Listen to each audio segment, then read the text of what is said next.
Hey everybody, what's up? It's your girl Bondy Blue and I am back for Love and Hip Hop ATL. Let's just get right into it. So the girls decide to go on a last little trip to the beach and they fail horribly at paddle boating. It was very sad to watch, okay? Even though Diamond's floating on cloud 9 because she just, got engaged and everything. But Tammy's over there drowning in shit like a dead fish. It's not a good look at all for anybody. But after that, they go and sit on the beach in a round table like discussion like they always do. And we get on the topic of Karlie and Jock. For some reason, everybody is just so in awe of this love of Karlie and Jock. And I'm like, are we really still here? They were never even together. Oh my God, we're not even gonna get into it. Karlie gives her best advice to the girls. It is important to date, okay? And even though she may have been using Caesar to get back at Jock, okay, she is still dating them both, okay? She is trying to find the one that is for her, and therefore she has to date ladies. She has to catch those fish and then sometimes throw their asses back. It's just the realization of where Karlie is in her life. Okay, then Mimi gets a phone call and she steps away while they're having this conversation. And when Mimi comes back, her whole mood has changed. Okay, she done told this motherfucker about having this bitch around her daughter. Okay, baby mama number 5. She's already said she doesn't want her around. And Eva calls her and tells her exactly that she's been around this bitch. So now she has to go back to Atlanta early and handle up on some shit, okay? And ladies, watch your back, cause that bitch ain't to be trusted. And I'm like, God damn, Mimi.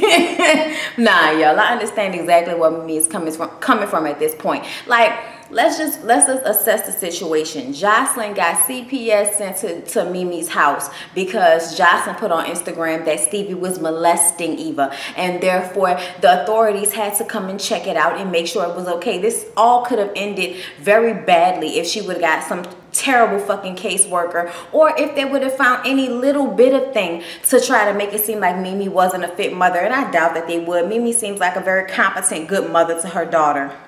But just the fact that you would even do that, put that child's safety and stability in harm's way because you in your motherfucking feelings, you's a rat ass hoe.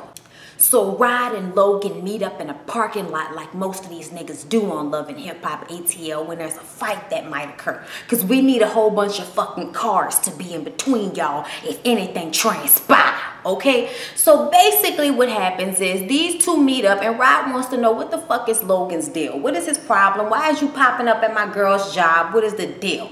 And Logan is like, man, you already know what the deal is. You just mad because I'm still smashing your bitch. He's like, what you mean you still smashing my bitch? Give me some fucking information. I need to know. He was like, what you mean? What you mean a couple of months ago when I was smashing her? What, when y'all was staying at the Buckhead spot? And then Rod is like, see, now I'm thinking to myself, maybe there's something to what Logan is saying.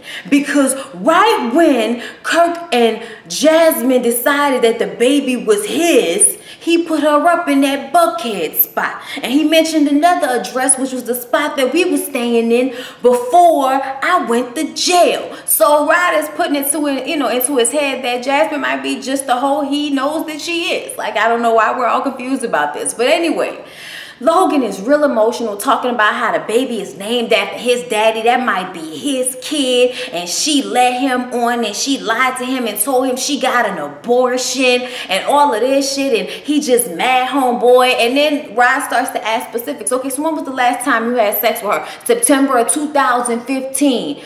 Okay, so if you had sex with her of September 2015, the baby can't be yours because the baby was born September 2016. That's a whole year, my nigga. You can't be the father, okay? Sorry. I know you're trying to get attention and all of that shit, but it ain't gonna happen, son. Okay, so Rod pretty much writes Logan off. But Logan has done just the job he came to do, which is plant the seed in the back of Rod's head that might end up getting Jasmine's ass beat.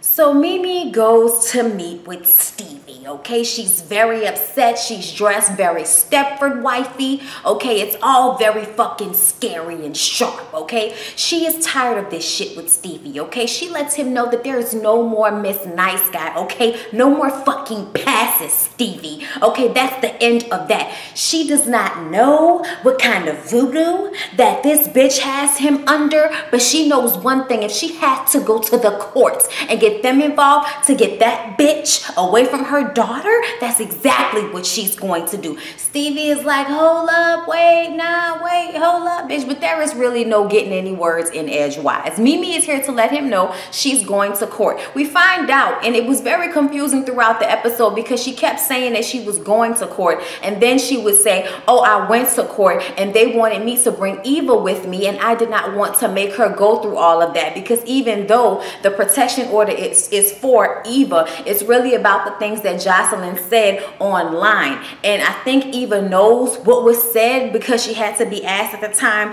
that CPS showed up, and that is very traumatic, I believe, to have to be asked by some adults if your father has touched you at such a very young age like that. The more I think about it, the more I totally understand why Mimi is so upset and why the fuck Mimi has not sought her out to fuck her up physically. I'm just saying, okay? I don't understand why at this point somebody hasn't put their hands on her.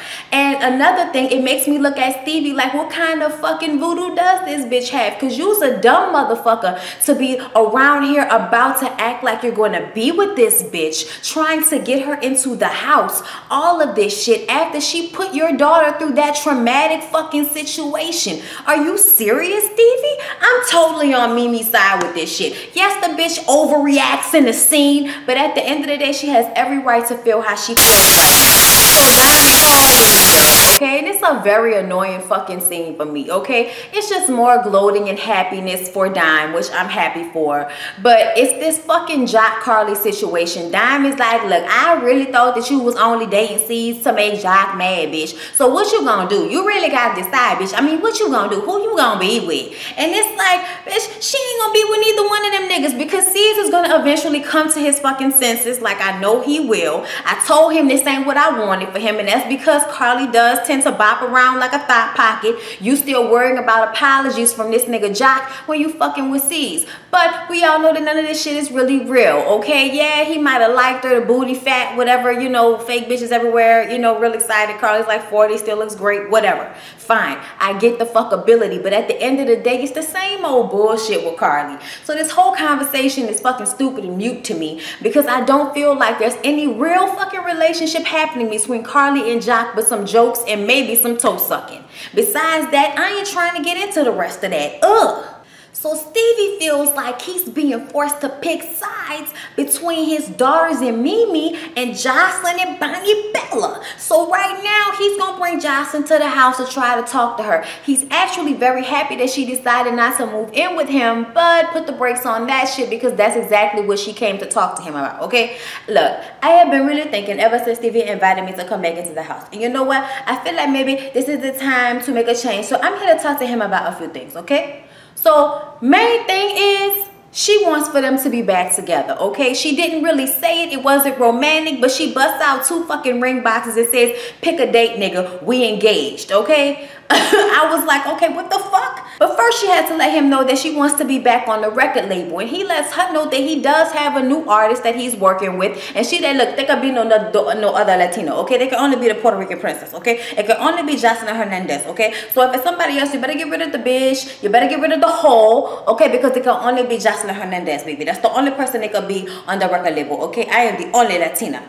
And Stevie kind of like laughs her off, doesn't really deal with that. But he does tell her if they are going to be serious about getting back together, being engaged, getting married, whatever the fake fuck they decide to do, she needs to apologize to his daughters because they are really not feeling her after that shit she pulled on Instagram. She says that she will do that as long as there ain't no other bitch at the record label. So Estelita and Mimi meet up, okay? And I really feel like Mimi is there to stir the fucking pot and to also get somebody else on her side in her whole vendetta against Jocelyn, which, like I said, I'm not upset with her about, but it just shows that you have no other place to place your energy right now, bitch. I'm gonna need for you to bring your little lesbian girlfriend on the show. Give us something else to see, because this whole mad Mimi is really like fucking annoying to me sometimes, okay? Because I felt like this scene was totally ridiculous. Who gives a fuck about the empanada Estelita, bitch, okay? To be sitting up there telling all your business to her just so she can go try to fuck Stevie? Well, what was that about? I felt like that's what Mimi was trying to do, but Estelita was saying that, you know, no, it's just business between me and Stevie. He said that he did that before. He's not gonna do that again. He and I are just on a business. He has really been supporting me in my business.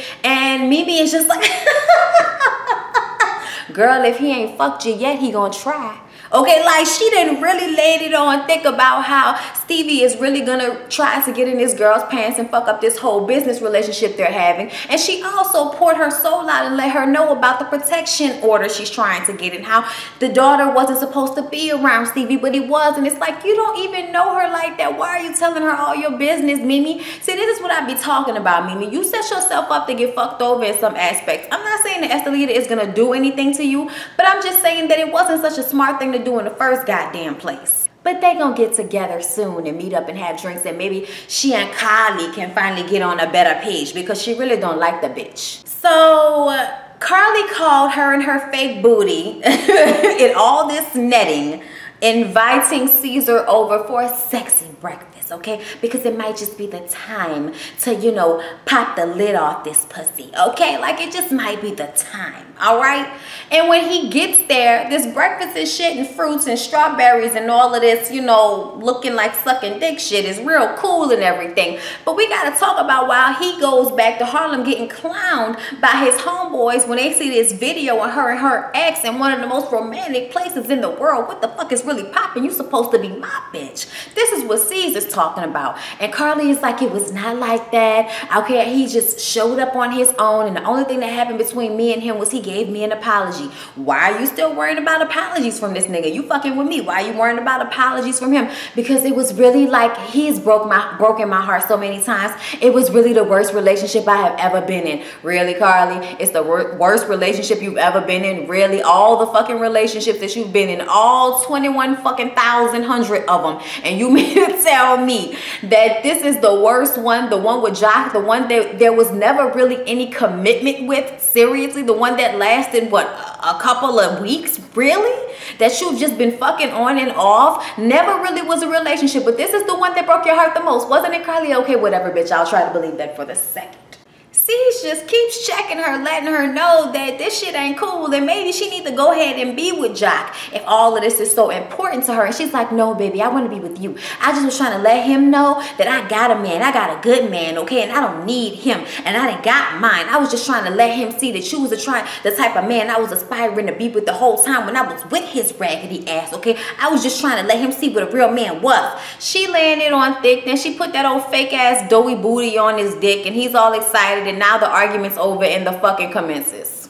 So Rod very aggressively, okay, confronts Jasmine about this whole Logan situation because he wants to check some fucking facts, okay? Bitch, you can't be trusted, okay? You can't be trusted because once I done did the numbers, well, you know what, you tell me the numbers. When was the last time you slept with Logan? She said, oh, I haven't slept with Logan since 2014. Oh, bitch, September 2014, not September 2015, huh? But Rod is like, it doesn't even really matter when we was together. We got together in 2012, so if you got with him in 2014 and you was cheating on me back then, if I couldn't trust you then, how can I trust you now, bitch? I'm like, the pimp game is on fleek with this nigga, okay? You see how fast he flipped it? He flipped it like a whole cake, okay? He flipped it on you, okay? Now, really, he fucking both of y'all. He was fucking both you and Kiana. Y'all was in this unhappy threesome relationship. A whole bunch of shit was going on, I'm sure, in y'all relationship that you could look at Rod and be like, what the fuck, nigga? But that's not of importance. Right now, what's important is that you might have let Lil Logan on that we might not be able to trust you because you just might have fucked him because you fucked him before, bitch. He say, get the DNA test, bitch, okay? He went to Walgreens, he got that DNA test, get that DNA test, bitch, okay? And then we can talk again, okay? Everything is relying on people getting DNA tests this episode. Well, this whole season, as a matter of fact. So all the ladies show up to support Dime for her performance. Okay, Tammy inspired her to get back in the studio and have a little listening party for the music that she's been working on lately. And honestly, I've heard some of the stuff that Dime has been coming out with, and it kind of is giving me some of the chat feel. So I might have to check it out. I want to hear more. I just want her, if you're gonna do this, if you're gonna be serious about it, then you need to keep making songs and don't just make a few songs, and when those few songs don't pop, you give up. You gotta keep doing this shit. You know what I'm saying? But you just got saved by that rich nigga, so I don't know, bitch. I wouldn't be mad if you went sat your old big booty ass down somewhere to be somebody's cute little wife. I wouldn't be upset. Dime ain't got no kids that we know of, right? So after her performance, Mimi's there, Karlie's there, I believe Melissa is also there, and later on Estelita shows up. We go around a circle, everybody talking about, you know, all their issues and their happiness and everything. Dime's talking about her engagement. Our girl Sierra is there talking about how her and her husband are living in the same house, but she's not wearing her ring, and he might as well not be there because she is blockers to the bullshit. Then we move on to Mimi. Mimi starts talking about how she has to go to court, but she didn't want to bring Eva into the court to be asked us questions again about whether she was molested or not. She just doesn't want to put her daughter through all of that, but she still wants to have some type of protection for her daughter away from Jocelyn. But I just kind of feel like it's to no avail. Nothing is really going to happen.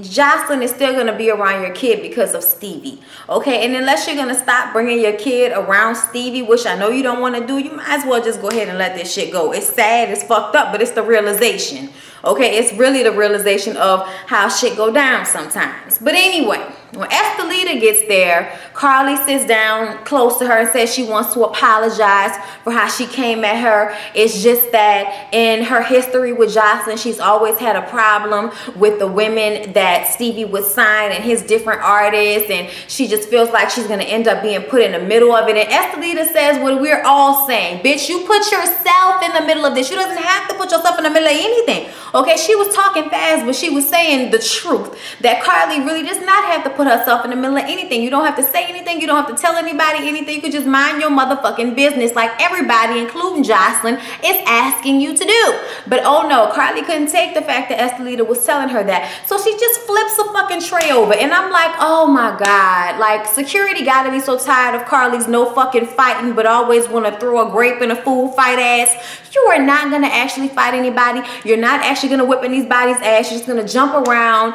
and jump into the security guard's arms and wail around like an old crazy woman, and nothing's going to actually happen, okay? At some point, Estelita starts to throw shit back at Karlie because she threw all those vegetables on that vegetable tray at her. Bitch, wasted food. Dime was like, bitch, this is my listening party, okay? It was all very rude to these bitches. And like I said, at some point, Estelita starts throwing shit back, and something got on Sierra. So Sierra, I think, went at Estelita, and then Estelita started hitting her all in the head and shit. It was all over the fucking place, okay? Estelita goes outside, and Melissa follows her, and then Mimi comes behind her, and she's like, what the fuck was that? And she's like, look, I don't know, why are you asking me? Karlie's fucking crazy, all on her lonesome. I didn't need to tell her to do anything. I don't know what's wrong with that bitch, okay? Estelita say it's gonna be a problem whenever I see her. It doesn't matter, it's gonna be a problem whenever I see her. Whenever I see her. And then Mimi is going off about, I don't know what the fuck wrong with the bitch. From this to her making nice with that bitch Jocelyn is all that bitch's fault. And she gonna make up with her after she done hit that bitch in the face with flowers and all of this shit. I'm like, you got hit in the face with flowers too, but you ain't really friends with her no more. So I understand where you coming from. Once you get hit in the face with flowers from a bitch, y'all can't be friends no more. I understand Mimi. Mimi is highly upset at Karlie and anybody else that wants to be friends with Jocelyn. So Melissa just backs away slowly before the fucking bear eats her. So I wake up.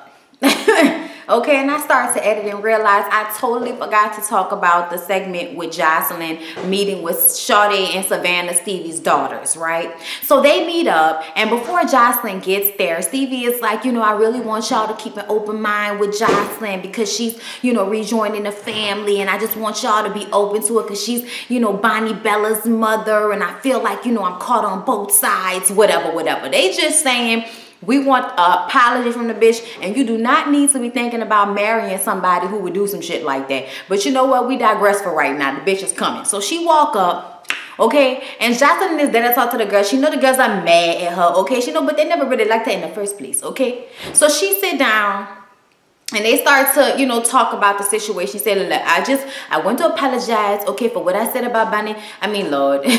I want to apologize for what I said about Eva because I know that wasn't right. And I said that because I was upset because your father put me through so many things, okay? And I get pregnant and the first time, you know, the first time he told me we get an abortion, and then I get the abortion, and then the second time, and now he's not claiming the baby, and I'm just going through all these emotions that I was, and look, I'm so here for Sade. Sade said, bitch, we should be the ones crying, okay? We should be the ones crying. I really don't give a fuck. Nah, I don't give a fuck. okay? I cannot. I don't give a fuck about her tears right now, okay? Because what she did, it doesn't matter, bitch. Like, it doesn't matter what he put you through. Do you think that makes it right? No, I'm not saying it makes it right. I'm just saying, look, I know what little dumb thing I did, okay? I know what I did, okay? But at the same time, you know, I just want everybody to take responsibility for their part in it, you know? And the girl Sade just got so fucking aggravated with Jocelyn trying to make this about her. And I am very sure at this point that they know when Jocelyn is being totally full of shit. And that's how I felt. She was being full of shit, but you just trying to get on their good side because you know you did the wrong thing. But I still feel like you coming at them from an angle where they just know it's not really that genuine. That if given the opportunity again, you will do something just as fucking terrible, Jocelyn. It is very plain to see that you have really not grown that much from learning from being a mother or any of the situation that you put yourself in the past couple of years because of your fucked up ass demeanor, okay? But anyway, we move on. Sade and Savannah had to get up and be removed from the scene and taken to the side because Sade was getting lit. And I'm sorry, that's my glasses. And she stood up and she was like, I'm not taking this shit. And Josh is like, well, you know you can whip my ass, right? You know I'm not even gonna get up because the children, you know I can't, you know you can whip my ass, right? And I'm like, man, that don't even matter right now. It don't even matter if she could actually whoop your ass. All that matters is she might find the fucking strength to do it. And with a sister and a daddy holding you back, might get in a licking or two. Look, y'all, Jocelyn and Stevie are already in the blogs going back and forth, hating each other, loving each other. It's already the same old bullshit. But we all know that Stevie's ass is getting old. So I don't know exactly how long he's going to be able to deal with the ups and downs of him and Jocelyn's love affair. Anyway, y'all, that was basically all that went down on Love and Hip Hop ATL. Hope you all enjoyed the review. Please don't forget to come back, like, comment, and subscribe to my channel. Care Bear, shake them tits, shake them tits. And I'll see y'all in the next one. On my mama, on my hood, I look fly, I look good. Touch my